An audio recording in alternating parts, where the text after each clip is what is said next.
सभी जो अधिकारी हैं, सभी पत्रकार बंधु हैं, उन सबका बहुत बहुत स्वागत करता हूँ। आज मुख्यमंत्री जी प्रदेश के 2,80,00,000 नागरिकों के कल्याण के लिए विभिन्न विभागों की बहुत सारी परियोजनाओं का शुभारंभ करेंगे।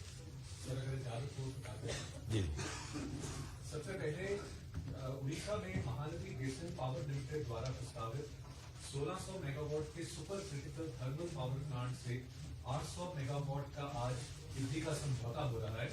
मैं doctor Saket Kumar MD UHPVM और मिस्टर देवशीष डायरेक्टर कोल इंडिया लिमिटेड से अनुरोध करूंगा वो सामने आए और एक्सचेंज करें। धन्यवाद।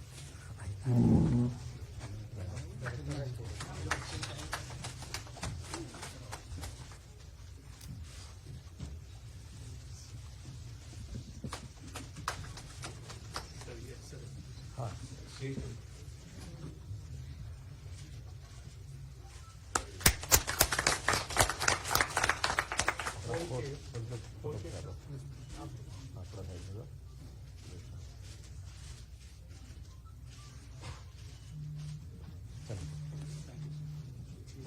बहुत बहुत शुभकामना।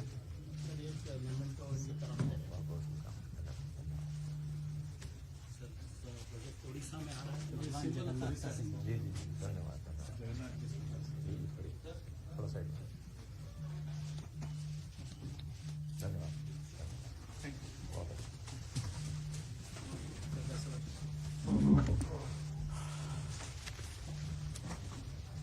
मित्रों, जैसा हम जानते हैं कि ऊर्जा पावर ये हमारी लाइफलाइन है। जिस युग में हम चल रहे हैं उसमें ऊर्जा एक जीवन का महत्वपूर्ण अंग बन गया है। और जैसा अपने को पता है कि हरियाणा में पिछले 9.5 वर्ष में ऊर्जा क्षेत्र में बहुत ही हमने महत्वपूर्ण काम किया है। पहली बात तो हमारी जो डिमांड है 2014 में जब हमने सत्ता संभाली थी उस समय 9,000 मेगावाट हमारी डिमांड थी और अभी बढ़कर के वो डिमांड 14,000 और मेगावाट ये हो गई है। इसकी आपूर्ति हम लगातार अपनी बनाए हुए हैं। जहां तक हमारी अपनी ऊर्जा का उत्पादन का विषय है, अभी तक हमारी वो ऊर्जा 2,582 मेगावाट अपनी हम बनाते रहे हैं। इसमें कुछ प्लांट ऐसे भी हैं जो हमारे बंद हुए हैं। पानीपत के खास करके पहले 3 प्लांट 600 मेगावाट के हमारे बंद हुए हैं और उसके बाद नई ऊर्जा के प्लांट और बनाए जाए।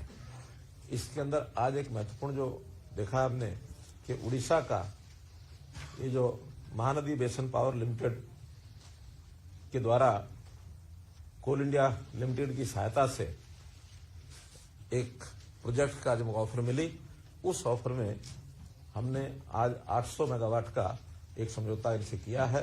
ये 800 मेगावाट हमको मिलेगी और साथ ही यमुनानगर में जो थर्मल प्लांट पहले हमारा चल रहा है 600 मेगावाट का, उसके साथ 800 मेगावाट का एक नया प्लांट भी हम लगाने जा रहे हैं। उसका टेंडर हो गया है, बहुत जल्दी उसका शिलान्यास भी होगा।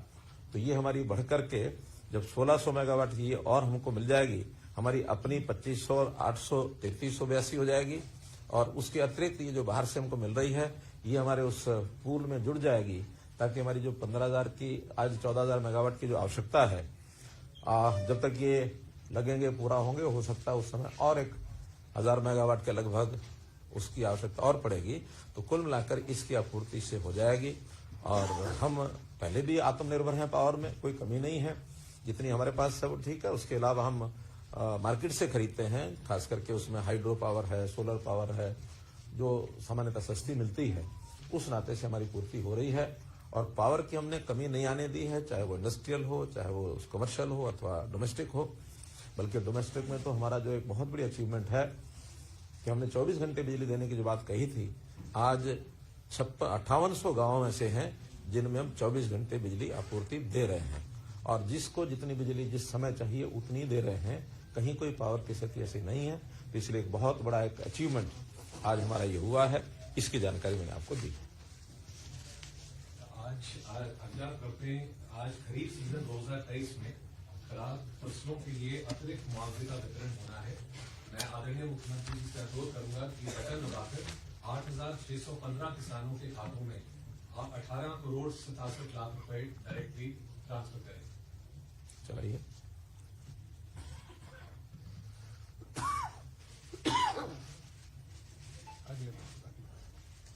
नेक्स्ट।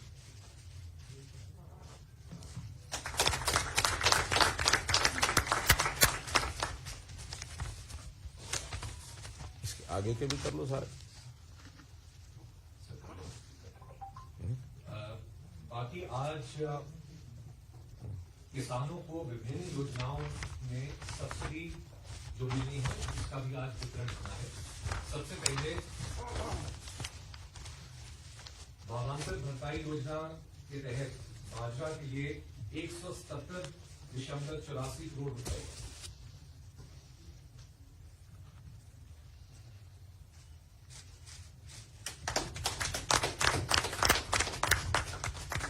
इसके बाद धान की सीधी बिजाई डीएसआर योजना के तहत 24.42 करोड़ रुपए,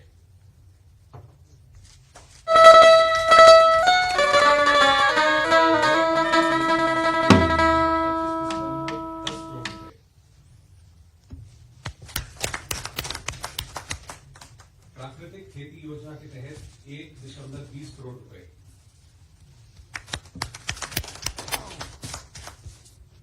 promotion of agriculture mechanization for in situ management of crop visibility योजना के तहत 237 करोड़ रुपए,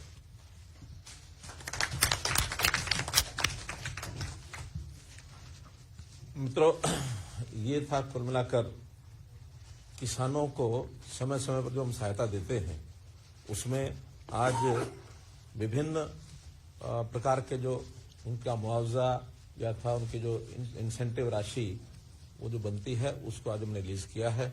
आपको पता है कि हरियाणा इसमें बहुत संवेदनशीलता के साथ अपने किसानों के प्रति काम करता है कि जब भी कभी किसी प्रकार की कोई आपदा आती है अथवा हमको कोई नई स्कीम चलानी होती है जिसमें किसान का भी हित हो और उसमें प्रोडक्शन के नाते हो अथवा नई विधि के नाते से कोई टेक्निक के नाते से हो तो वो उसके लिए हम नई नई चीजें अपनी खोजते हैं आवश्यकता के अनुसार।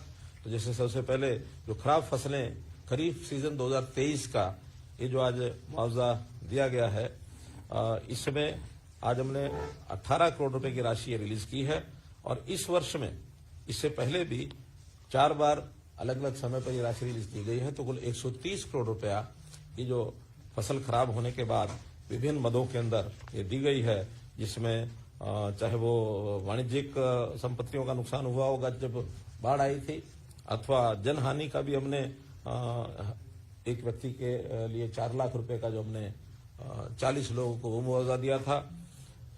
तो ये सब मुआवजा मिला करके और 130 करोड़ रुपए की मुआवजा राशि ये हो चुकी है। अलग अलग जिलों में ये सब गया है। इसमें सबसे ज्यादा जब बाढ़ आई थी 4 जिले उसमें हैं जहां 1 करोड़ से भी ज्यादा है, जिसके अंदर अंबाला है, कुरुक्षेत्र है, फतेहाबाद है, कैथल है। ऐसे 4 जिले सब जिलों में ही हैं। गुरुग्राम में बिल्कुल नहीं है, महेंद्रगढ़ नहीं है, मेवात नहीं है। तो इन जिलों में कोई भी बाढ़ का ऐसा प्रकोप नहीं था। तो ये सब जो उन्होंने सेल्फ जो पोर्टल में सेल्फ डिक्लेयर्ड जो उनकी राशि थी वो भरी गई थी। बाद में उसका वेरिफिकेशन करने के बाद और जो जिसका बनता था वो सब हमने ये दिया है। भावांतर भरपाई योजना जो हरियाणा की एक विशेष योजना है, बहुत प्रदेश अब इसके ऊपर अध्ययन कर रहे हैं कि योजना हरियाणा में किस प्रकार से सफलता से चल रही है। खास करके 2 प्रकार की ये जो भावांतर भरपाई में जाती है। तो बाजरा है जो पिछले 3 वर्ष से लगातार जा रहा है, उसकी भरपाई योजना पहले 650 रुपया गया था, फिर 400 रुपया गया था। इस बार भी रेट के हिसाब से 300 रुपया का जो अंतर है वो 300 के अंतर के हिसाब से कैप करके हमने बाजरे का और आज ये 7,40,000 एकड़ में जो बाजरे की बुआई हुई थी वो रिलीज किया है। 170 करोड़ रुपया 2,50,000 इसमें किसान हैं। इससे पहले भी 870 करोड़ रुपए भावांतर भरपाई का दिया जा चुका है, जिसके अंदर बाजरा भी है अथवा बागवानी की फसलें भी हैं। बागवानी फसलों में भी अब तक 40 करोड़ रुपया 40 करोड़ से 71 लाख रुपए, मतलब राउंड फिगर में करोड़ की बोल रहा हूं। तो इस प्रकार से ये दोनों प्रकार की जो फसलों का मुआवजा भावांतर में 1,088 करोड़ रुपया अभी तक दिया है। और इस योजना में किसान को भी कोई परेशानी नहीं होती, वो चाहे अपने घर में रखता है अथवा बाजार में बेचता है, तो जो एवरेज रेट वहां उस इलाके का होता है और जो एमएसपी होता है उसका जो डिफरेंस है वो भावांतर का उसको देते हैं। हमको भी कोई परेशानी नहीं होती, उनको भी परेशानी नहीं होती, क्योंकि हमें अगर सारा खरीदना पड़ता है तो उसकी बाद में कंजम्पशन का विषय आता है। तो इसलिए एक रास्ता ऐसा निकाला गया है जिसके अंदर सबको ये लाभ होता है।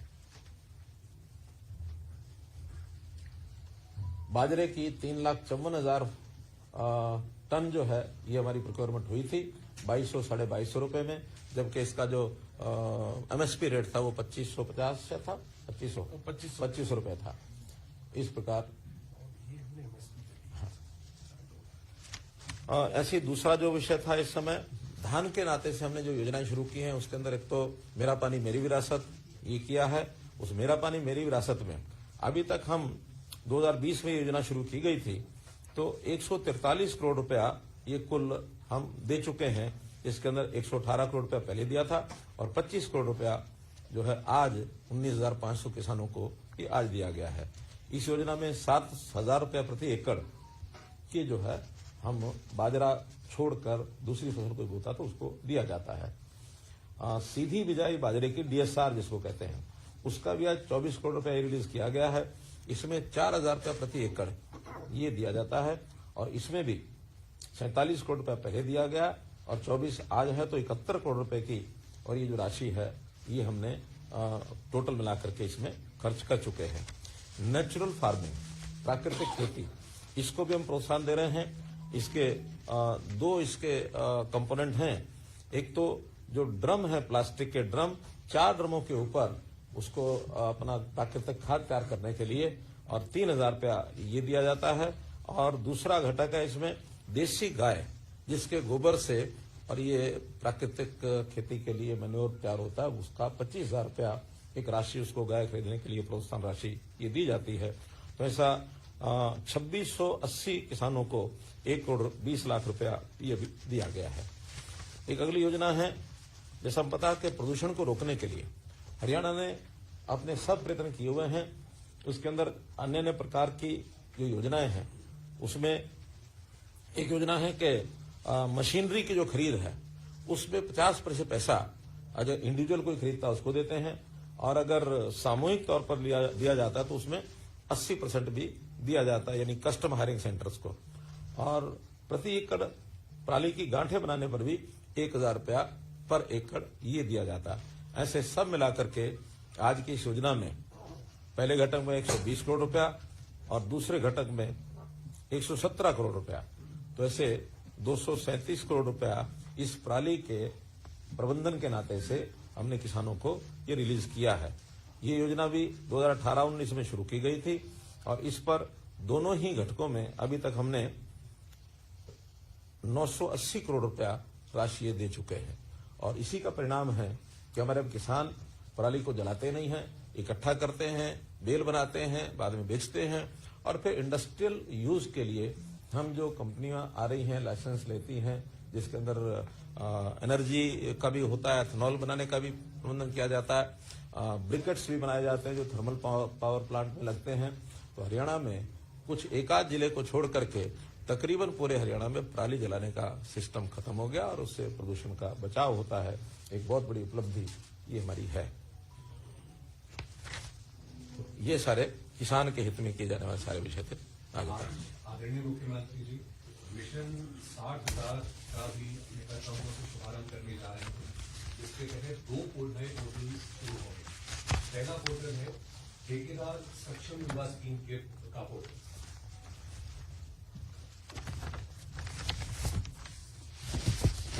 आदरणीय मुख्यमंत्री से अनुरोध करूंगा कि बटन दबाएं।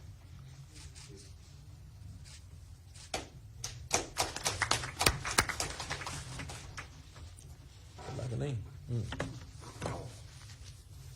हाँ, तो मित्रों इस विषय में आपको मैं जानकारी देना चाहूंगा कि हमने जहां सरकारी नौकरियों का अपना सिस्टम शुरू किया हुआ है वो भी मैंने घोषणा पीछे की थी और एक घोषणा नई जो की थी अभी पिछले शायद 26 जनवरी को ही कि 60,000 ऐसे लोगों को हम अतिरिक्त काम में लगाएंगे जिसमें उनका व्यक्तिगत काम भी हो सकता है, उनकी कोई ठेकेदारी में कोई इस प्रकार की योजना बनने वो बन सकते हैं तो उसी के अंतर्गत एक विषय शुरू किया गया, जो हमारी आवश्यकता भी है कि विकास के कार्यों में, खास करके ग्रामीण क्षेत्र में जो छोटे काम होते हैं, उन छोटे कामों में हमने उस पर पोर्टल के ऊपर जो टेंडरिंग ये शुरू की थी।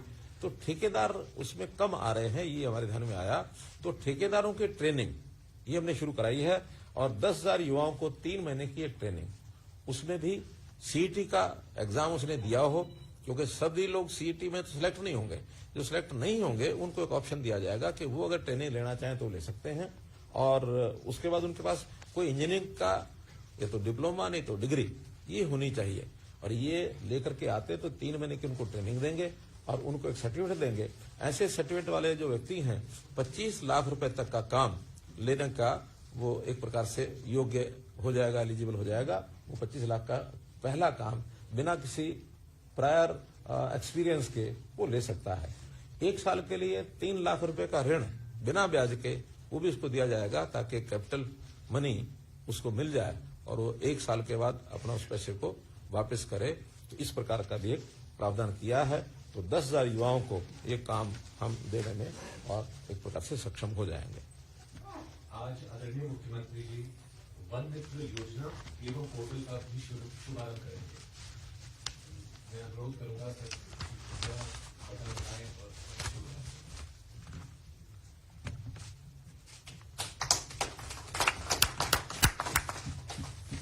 और मित्रों, ये भी मिशन 60,000 का ही एक भाग है, और इस मिशन 60,000 में एक योजना ऐसी बनाई गई है कि हमारे यहाँ फॉरेस्ट डिपार्टमेंट में ये तो क्लेम होता ही है कि हर वर्ष हम पौधे लगाते हैं, और पौधे लगाने के बाद वर्षा के समय वो लगाए जाते हैं, लेकिन बाद में जब उनका सर्वाइवल रेट देखा जाता है तो सर्वाइवल रेट बहुत कम मिलता है।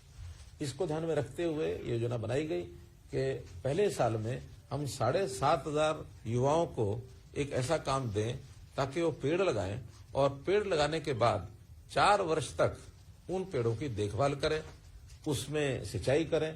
हमारे फॉरेस्ट मिनिस्टर भी आज साथ हैं, तो इन्होंने पूरा मेहनत करके योजना बनाई है, और मुझे लगता है कि इस योजना में सफलता हमको मिलेगी। और 7,500 लोगों को पहले साल, अगले साल में आवश्यकता पड़ने पर और भी इसमें जोड़े जा सकते हैं। और प्रारंभ में 10,000 रुपए की इनकम उनको हो जाए, उसके बाद फिर हर वर्ष वो बढ़ती चली जाएगी। तो सबसे पहले तो इसके अंदर हमने तय किया है कि जो 1,80,000 रुपए से नीचे की इनकम के लोग हैं, इनमें से युवाओं को छांटा जाएगा। आज जो पोर्टल हम लॉन्च कर रहे हैं, इसमें अपना रजिस्ट्रेशन करेंगे, और योजना का स्वरूप ऐसा है कि जिस एरिया में, गांव में, शहर में वो करना चाहता है, तो जहां कहीं उनको लगता है प्राइवेट जगह हो या कोई पब्लिक प्लेस हो, फॉरेस्ट की लैंड नहीं होनी चाहिए, क्योंकि फॉरेस्ट लैंड पर तो फॉरेस्ट के लोग ही करेंगे। फॉरेस्ट लैंड को छोड़कर बाकी एरिया में वो कहीं भी पेड़ को लगा सकता है। पेड़ को लगाते समय उसको, जिस समय लगाने से पहले जब खड्डा खोदेगा, और खड्डे का एक जीपीएस के माध्यम से उसकी मॉनिटरिंग हो जाएगी, तो जितने खड्डे खुदाई करेंगे 20 रुपया उस खड्डे की खुदाई का मिलेगा। इसके बाद जिस दिन वो पेड़ लगा देगा, नर्सरी से उनको पेड़ मिलेंगे, और कोशिश ये रहेगी कि 2.5-3 फुट से बड़ा पेड़ उनको मिले, ताकि वो बाद में लगने के बाद 3-4 वर्ष में बड़ा स्वरूप कर लेगा। छोटी नर्सरी उनको नहीं देंगे, तो 3-3.5 फीट का, 2-2.5 फीट का, 3 फीट का पेड़, यानी बड़ा पेड़ उनको मिलेगा। और जिस दिन वो पेड़ लगाएगा 30 रुपया उस दिन उसको मिलेगा। तो शुरू में पहले ही महीने में 50 रुपया महीना उसको मिल सकता है, और उसके बाद साल भर के लिए 10 रुपया महीना हर पेड़ का। अगर 1,000 पेड़ लगा दिए हैं तो शुरू में 50,000 रुपया मिल जाएगा, और उसके बाद 10,000 रुपया महीने का उनको मिलता रहेगा, और उसमें पानी, खाद, जो कुछ डालना उसको प्रबंध करेगा, और उसका हर महीने जीपीएस सिस्टम में उसको मॉनिटर किया जाएगा कि हाँ, ये पेड़ जो उसने लगाया था वो वही पेड़ आगे बढ़ रहा है। और उसी पेड़ का अगले वर्ष में उसको 8 रुपया मिलेगा, लेकिन अगले वर्ष में नए पेड़ भी वो लगाना चाहेगा तो एक 10% पेड़ पने बढ़ा सकता है। यानी 1,000 पहले लगाए हैं तो 100 पेड़, इसको अगर ज्यादा लगाना कोई चाहेगा तो 200 पेड़ भी कर सकते हैं, ताकि उसको पिछले भी 8,000 रुपये मिल जाए, और ये नए पेड़ के भी अगर 200 हैं तो 50 रुपए का लगाते समय, और बाद में 10 रुपया यानी 2,000 रुपया ये, ताकि किसी भी कारण से उसकी कीमत लमसम भी अच्छी मिले, और बाद में 10,000 रुपये सुनिश्चित हो जाए। अभी 1,000 पेड़ की अपर लिमिट रखी है। अगर किसी हमारे अनुभव के आधार पर डिमांड के आधार पर कोई 1000 से ज्यादा भी लगाना चाहता तो लगा सकता है। 4 वर्ष तक ये पेड़ उसका पैसा उसको मिलता रहेगा। एक बार लगाना है, पहले साल 10 रुपया, दूसरे साल 8 रुपया, तीसरे साल 5 रुपया, चौथे साल 3 रुपया। तो इसे 4 साल के बाद वो जो भी जमीन का मालिक होगा, अगर वो खुद मालिक है तो अपने पास रखेगा, और जो खुद मालिक नहीं है, किसी और की जगह पर लगाया है, किसी के घर में लगाया हो या शमशान में लगाया हो या पार्क में लगाया हो, तो जो उस मैनेजमेंट देखने वाला जो उस एरिया का है, उनको फिर वो हैंड ओवर कर देगा विद एन एफिडेविट। उससे एफिडेविट लेंगे कि वो 10 साल तक इस पेड़ को काटेगा नहीं, कम से कम 4 और 10 14 साल तक पेड़ वो रहे। और इसमें एग्रो फॉरेस्ट्री नहीं आएगी। एग्रो फॉरेस्ट्री में जैसे यूकलिप्टस होता है या पॉपुलर होता है, हाँ, ये कमर्शियल पेड़ ये नहीं आएंगे। जो परंपरागत पेड़ हैं वो जितने लगेंगे उसमें से हमारा फॉरेस्ट कवर ये बढ़ेगा। और जो अभी सर्वाइवल रेट जो कम है, उस सर्वाइवल रेट को भी हम सुनिश्चित कर पाएंगे कि ताकि उसकी रक्षा करने वाला एक व्यक्ति है। वन मित्र बनने के बाद वो व्यक्ति अगर दूसरा कोई काम लग जाता है, उसको कहीं किसी दूसरे को भी देना होता है, तो उसको चेंज ओवर करके दूसरे व्यक्ति को भी उस जगह अपनी जगह लगा सकता है। ये उनका अपना इंटरनल सिस्टम रहेगा। तो ये सारा विषय, हाँ, अगर वो चेंज भी नहीं करता और छोड़ के भागता है तो क्या होगा? हमारे पीसीसी में बैठे हैं, ये विषय ध्यान नहीं आया, फिर फॉरेस्ट टेक ओवर कर लेगा। हाँ, यानी कोई मान लो बीच में छोड़ जाता है और कोई आगे वो किसी और को हैंड ओवर नहीं करता, तो उसको फिर फॉरेस्ट टेक ओवर कर लेगा। तो इस प्रकार की ये वन मित्र योजना है, ये एक बहुत अच्छी और अपने आप में एक नए प्रकार की योजना हमने लागू की है।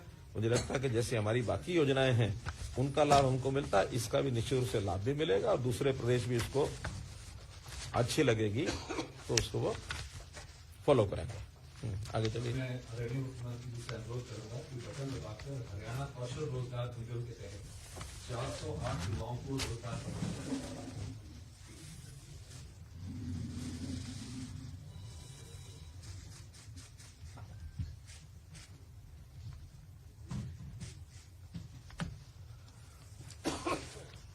मित्रों, 408 युवकों को और इस समय ऑफर लेटर ये भेजे जा रहे हैं। और जैसे हमको पता है कि HKRN में हम लगातार इस प्रकार का प्रयास करके और युवकों को घर बैठे उनको ऑफर लेटर मिलता है। केवल एक डाटा बैंक हमारे पास है, उस डाटा बैंक में उनकी जो क्वालिफिकेशन है और उनका जो एक्सपीरियंस है या अन्य जो शर्तें इसमें हैं वो लेकर के उनको एक रैंकिंग दी जाती है। उस रैंकिंग के आधार पर higher the rank sooner he will get the offer letter. लेकिन उसकी क्वालिफिकेशन रिक्वायर्ड है वो होनी चाहिए। तो आज जो 408 किए जा रहे हैं इसमें लेवल 2 और लेवल 3 इसके किए जा रहे हैं। लेवल 1 अभी नहीं किया है। लेवल 1 का इनके होने के बाद जो ये ज्वाइन करेंगे, अगर मान लो इनमें से ये ज्वाइन नहीं करते हैं और हमारे पास इस प्रकार के लोग नहीं है, तो फिर बची हुई जो जगह है वो लेवल 3 वालों को भी हम देंगे। लेवल 3 लगभग 2800 हमारे पास इंडेंट्स हैं, जिसको अगले किसी भी चरण में 2800 लोगों को वहां भी देंगे। तो इस प्रकार से ये जो शिक्षा, अनुभव या उसकी इनकम, फैमिली इनकम, उन सब के आधार के ऊपर उसकी रैंकिंग की जाती है और इस रैंकिंग के आधार पर ये किया जाता है। तो आज इसके हमारी अथॉरिटी है, वो अथॉरिटी बैठ करके सारे क्राइटेरिया को तय करती है। जब कभी क्राइटेरिया चेंज करने की भी आवश्यकता होती है तो अथॉरिटी सक्षम है, वो क्राइटेरिया चेंज करती है। लेकिन शर्त यह है कि किसी भी समय क्राइटेरिया चेंज करके नेक्स्ट डे से उसकी नहीं कर सकते उसकी डिप्लॉयमेंट। जो अथॉरिटी चेंज करेगी उसको पब्लिक किया जाएगा और उसके 3 महीने बाद उस चेंज्ड कंडीशंस के आधार के ऊपर भर्ती होगी, ताकि किसी को यह न लगे कि किसी को अचानक लाभ देने के लिए और ये किया गया है। उसके बाद भी 3 महीने तक पुरानी शर्तों पर ही चलेगी। तो ऐसा एक ट्रांसपेरेंट सिस्टम ये बनाया गया है। तो इसका बहुत बड़ा लाभ उन लोगों को हो रहा है जो नौकरी तो करना चाह रहे हैं लेकिन सरकारी नौकरी योग्यता के से उनको वंचित रह जाते हैं, मिलती नहीं है। हाँ, इस बीच में बहुत ऐसे लोग हमारे ध्यान में आए हैं कि जो शुरू में HKRN में लगते हैं, बाद में जैसे ही उनकी अपॉइंटमेंट रेगुलर नौकरी में होती है तो इसको छोड़ते हैं या कहीं और अच्छे अवसर मिलते हैं तो बहुत जल्दी छोड़ते हैं। इसमें हमारा मोटो ये है, sooner you come sooner you go, क्योंकि ये पक्की नौकरी नहीं है, ये आउटसोर्सिंग की है, कच्ची है। पक्के लोग लगने के बाद इनको बाहर होना पड़ता है, इसलिए इट्स नॉट एश्योरेंस के भी लगातार उनको ये मिलती रहेगी। जब तक और नहीं कोई आता है और उनकी रैंकिंग हायर रहती है तब तक ये उसमें लगे रहेंगे। तो इस प्रकार का एक ये भी इनको सब प्रकार की सुविधाएं भी दी जाती हैं, EPF, ESI, labour welfare fund की वो सब सुविधाएं, और इनको इनका जो पैसा है वेतन वो सीधा बैंक में जाता है। जो पहले ये था ना ठेकेदार ने ले लिया, ठेकेदार ने लिया तो कितना दिया, कितने पैसे काट लिए, और बहुत प्रकार की समस्याएं झेलनी पड़ती थी। हमने ठेकेदारी प्रथा को खत्म करने के लिए एक यूनिक एक सिस्टम बनाया है, और यहां तक बन गया है अभी ये कि अभी जो विदेश में हम लोगों ने जो चयन कराया, खास करके इजराइल की जो चर्चा होती थी, तो हमारे एचकेआन के माध्यम से फॉरेन कोऑपरेशन डिपार्टमेंट ने जो काम किया उसको उन्होंने पसंद किया, और बाकी प्रदेशों के जो लोग आए हैं, जो वहां के वो जो क्या पार्टनर होते हैं, ट्रेनिंग पार्टनर, उनके माध्यम से आए, तो बहुत सी शिकायतें उनको मिल गई कि पैसे लेकर के वो भेज रहे हैं। उन्होंने सबको रिजेक्ट कर दिया, और केवल 250 लोग अभी हरियाणा के लगभग 250 हैं जो सिलेक्ट होकर के ट्रेनिंग लेकर के जाएंगे। अब हमारे मेथड को ही वो प्रेफर कर रहे हैं, हो सकता है बाकी प्रदेश भी इसी हिसाब से और आगे बढ़ेंगे, क्योंकि ट्रांसपेरेंट तरीका ये है।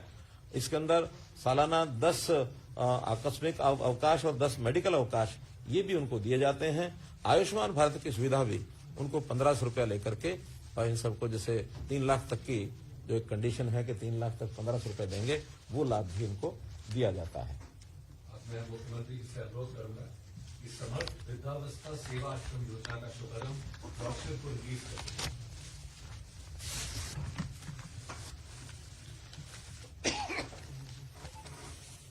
तो जरा फोटो दिखाना पड़ेगा सबको। हाँ,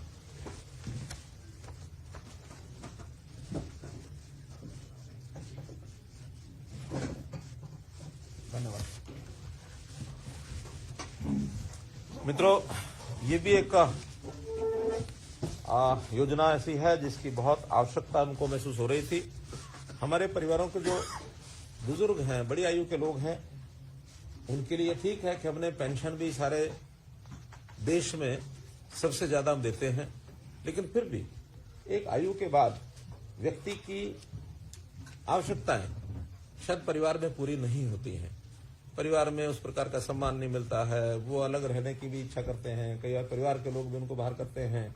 तो ऐसे जो बुजुर्ग हैं, जो असहाय हैं, जिनकी आवश्यकता है, उनके लिए हमने ये समर्थ वृद्धावस्था सेवा आश्रम इसका एक लॉन्च किया है। ये आपको जो हमने दिखाया है ब्रोशर, तो इसके आधार पर अभी हमने कुल मिलाकर 6 जगह पर ये आश्रम पहले चरण में खोलने का योजना बनाई है, जिसके अंदर ऐसे लोग जो चाहेंगे, और खास करके जिनकी आय जो वृद्धावस्था पेंशन लेते हैं उस लेवल तक है, यानी 3 लाख रुपया बुजुर्ग की खुद की और पति पत्नी की आय है, वो एलिजिबल होंगे उसमें रहने के, और उनके रहने की सारी व्यवस्थाएं की जाएगी। जो कंसेंट देगा या जो जाना चाहेगा, ऑप्शन है ये। और एक जानकारी आपको देता हूं कि हमने पिछले दिनों में जो वरिष्ठ नागरिक हैं उनका एक सर्वेक्षण कराया था। पुलिस के जो हमारे कर्मचारी, वरिष्ठ नागरिक, जो रिटायर्ड लोग हैं, उनसे प्रहरी योजना के अंतर्गत, तो वहां खोज मिली है कि 5200 ऐसे वृद्ध हैं जो इस प्रकार की व्यवस्था की खोज में हैं। वो कहते हैं हम घर में रह नहीं सकते और हमारा बेकदरी होती है। ये सब 75 वर्ष की ऊपर की आयु के हैं। तो सबसे पहले चरण में इन विभिन्न जिलों में 5200 की व्यवस्था करेंगे। 6 जिले ऐसे हैं, जगाधरी, सोनीपत, हिसार, झज्जर, बहादुरगढ़, झज्जर, सिरसा और गुरुग्राम। ऐसे इन 6 स्थानों पर व्यवस्था कर ली गई है। 50 का व्यवस्था कम से कम रहेगी। 50 से ज्यादा आवश्यकता पड़ने पर वहां एचएसपी, एवीपी अथवा हमारे अर्बन लोकल बॉडीज वो मिल करके कुछ स्थान देंगे। डिप्टी कमिश्नर उसकी सारी ये देखभाल करेंगे। वहां उनको सबको उनकी जो आवश्यकताएं हैं, उनकी जो दैनिक गतिविधियों में जो जरूरतें हैं, चाहे वो बीमार व्यक्ति है, कोई दिव्यांग है, उसकी चिकित्सा, कोई छोटा मोटा टीवी मनोरंजन, ये भी वहां रहेगा। और नए कौशल, अगर उसमें सक्षम लोग हैं तो उनको कुछ कौशल सिखा करके और वो इंडोर कुछ काम भी करना चाहें तो अपना कर सकते हैं। इस प्रकार का एक मल्टीपल एक्टिविटीज का वो सारा ये केंद्र रहेगा। और ये प्रयोग भी हमने शुरू किया है। 6 स्थानों पर इनका आज हमने लॉन्चिंग की है। जो 3 लाख से ऊपर की आय वाले लोग भी अगर वो रहना चाहते हैं तो पेड बेसिस पर और उनको भी रखने की एक योजना हमने विचार की है। अगर कोई आएंगे तो उसका भी उस सेंटर का क्या खर्च है उसका कैलकुलेट करके उसके लिए भी हम करेंगे। इसके संचालन के लिए एनजीओ जो हैं वो भी आवेदन कर सकती हैं। स्थान हम उपलब्ध कराएंगे, इंफ्रास्ट्रक्चर कराएंगे, उसकी रनिंग में एनजीओ आगे आएंगी तो हमारी अपेक्षा है कि वो आए तो शायद व्यवस्था और अच्छी चल पाएगी।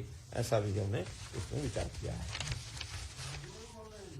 अभी 6 जिले, हाँ, बाद में करते हैं। आज आदरणीय मुख्यमंत्री जी मुख्यमंत्री मातृत्व सहायता योजना के पोर्टल का भी शुभारंभ करेंगे। मैं सर आपसे अनुरोध करूंगा बटन दबा के।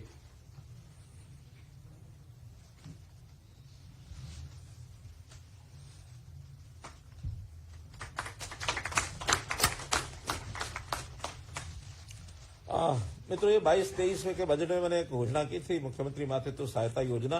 तो उसके अंतर्गत हमारी जो महिलाएं हैं, जो दिव्यांग महिलाएं हैं या कमजोर परिवार हैं, बीपीएल की फैमिलीज हैं, अनुसूचित जाति जनजाति की महिलाएं हैं, तो ऐसे कुछ योजनाएं यानी उनकी जो आवश्यकताएं हैं, खास करके गर्भवती महिलाएं हैं और स्तनपान कराने वाली माताएं, उनके लड़के, उनके जन्म के, यानी कुछ स्कीम ऐसी बनाई है। लंबी डिटेल है, आपको एक प्रेस नोट के माध्यम से इस योजना की सारी जानकारी हमारा जो डिपार्टमेंट है ये आपको देगा और इसका भी आज हमने लॉन्चिंग की है। आगे चलिए, प्रेस नोट पे देंगे सबको लेके। योजना तो बताइए ना, उनको सहायता देंगे ऐसी परिवार के माताओं को, बहनों को जिनकी आवश्यकताएं हैं और वो उसमें डिटेल है। उनको कितना, 5,000 रुपया, 5,000 रुपया महीना, ये उनको एक मुश्त 5,000 रुपया। ऐसी एक मुश्त 5,000 रुपये की सहायता ऐसी महिलाओं को जिनके जो इसमें पात्र होंगी, उसमें 10-12 कंडीशंस हैं। खास करके मान के चलें जो आवश्यकता जरूरतमंद महिलाएं हैं और उनकी जो यानी डिलीवरी के समय या गर्भवती होती है उस समय, और ये 16 मार्च 2023 को अधिसूचित भी कर दी गई है। आज तो केवल एक पोर्टल लॉन्च किया है कि उस पोर्टल पर वो अपना रजिस्ट्रेशन करा के पैसे की क्लेम कर सकते हैं। इतना ही है। क्रम में नेक्स्ट है हरियाणा नगर पालिका शहरी निर्मित काम सुधार नीति 2023 के संदर्भ में पोर्टल का शुभारंभ।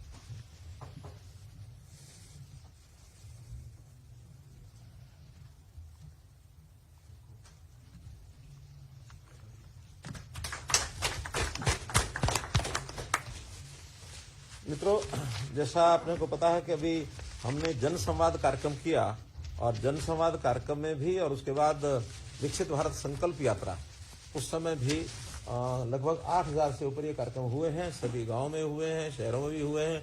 तो इन 8,000 गांव में जो हमारे पास डिमांड्स आई हैं, कुछ शिकायतें आई हैं या कई ऐसे केसेस जो पुराने उलझे हुए हैं, उन सबको सॉल्व करने के लिए हम लगे हैं। एक बड़ी मात्रा में ऐसे एप्लीकेशंस हैं जहां लोग 50-50 साल से रह रहे हैं। उनके शुरू में रेजिडेंशियल मकान थे जब अलॉट किए गए, बाद में धीरे धीरे आवश्यकता पड़ने पर उन्होंने इसमें किसी ने दुकानें बना ली, किसी ने छोटी इंडस्ट्री बना ली। तो उनका एक लैंड यूज तो ओरिजिनली कुछ और था, लेकिन बाद में बदल करके ऐसी बड़ी मात्रा में लोग हो गए और इसके कारण से उनको कठिनाइयां झेलनी पड़ी। कभी यूएलबी का इंस्पेक्टर पहुंच गया, कभी टाउन कंट्री प्लानिंग पहुंच गया, कभी, क्योंकि उल्लंघन तो है ही है।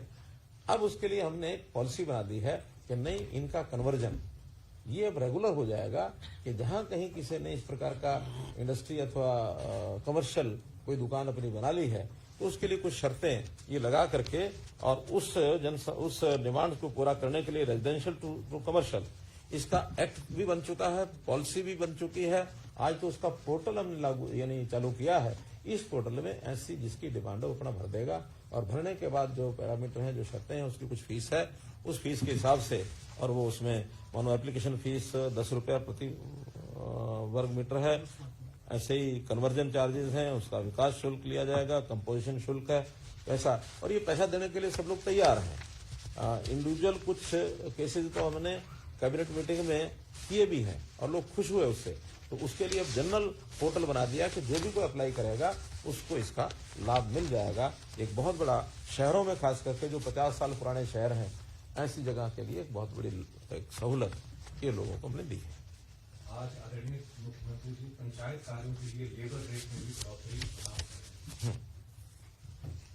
मित्रों, पंचायतों के काफी सुधार हमने किए हैं, बहुत उनको पावर्स डेलीगेट की हैं, फाइनेंशियल भी की हैं, अपने निर्णय लेने के लिए भी किए हैं और अपने आप वो काम करा सकते हैं डेलीगेशन पावर्स के माध्यम से। उसी में उनकी एक शिकायत थी कि हमको जो रेट्स तय करके दिए जाते हैं, चाहे मटेरियल के चाहे लेबर के, वो वहां की आवश्यकता के हिसाब से कम है, उचित नहीं है, इसलिए उनको काम करने में कठिनाई आ रही थी। लेबर को छोड़ करके बाकी सब तो मैंने पहले डिक्लेयर कर दिए थे, ईंटों का क्या होगा, सीमेंट का क्या होगा, लोहे का क्या होगा, ये सब चीजें कर दी हैं। आज लेबर के रेट भी जो उनकी डिमांड थी, उसमें अलग अलग प्रकार के जो पहले रेट थे, कहीं 680 है, 766 है, 589 है, 68 है, तो ऐसा कुछ तो यानी व्यक्ति की दैनिक मजदूरी के नाते है, कुछ उसके एरिया के नाते से है। जैसे 100 mm मोटा इंटरलॉकिंग पेवर ब्लॉक, तो इसका जो रेट है ये पर स्क्वायर मीटर होता है, क्या होता है, पर स्क्वायर फुट है। तो इस प्रकार के सारे रेट अलग अलग हैं, तो उसमें बढ़ोतरी की गई है। उस बढ़ोतरी में 56 रुपए, 53 रुपए, 53, 41, तो अलग अलग रेट की बढ़ोतरी करके उनकी सारी जानकारी लेने के बाद जो उनकी डिमांड थी उसको रैशनलाइज करते हुए ये सारे रेट की बढ़ोतरी की है। और मैं समझता हूँ ग्राम पंचायतों को अब ये कठिनाई नहीं आएगी। 7.5 सामान्य पक्की ईंटों के साथ ईंट का काम, ये क्या पर किलोमीटर है, क्या है ये 4436 क्यूबिक मीटर।